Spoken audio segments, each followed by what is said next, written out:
রোহিঙ্গা ইস্যুতে জাতীয় নিরাপত্তা উপদেষ্টা ও উচ্চ প্রতিনিধি ড খলিলুর রহমান মালয়েশিয়ার পররাষ্ট্র মন্ত্রণালয়ে আসিয়ান চেয়ারপারসনের মিয়ানমার বিষয়ক বিশেষ দূত ওথমান হাশিমের সঙ্গে বৈঠক করেছেন।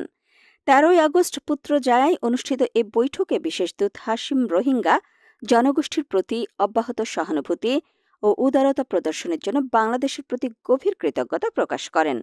সাক্ষাতে দুই কর্মকর্তা মিয়ানমারের সাম্প্রতিক পরিস্থিতি নিয়ে আলোচনা করেন।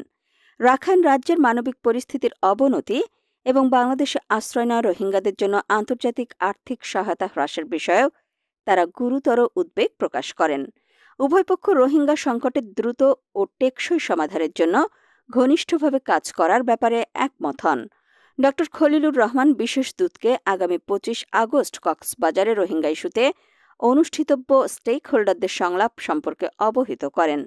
এছাড়া ৩০ সেপ্টেম্বর জাতিসংঘ সদর দপ্তরে অনুষ্ঠিত হতে যাওয়া রোহিঙ্গাদের ওপর জাতিসংঘের আন্তর্জাতিক সম্মেলন সম্পর্কেও মত বিনিময় হয়।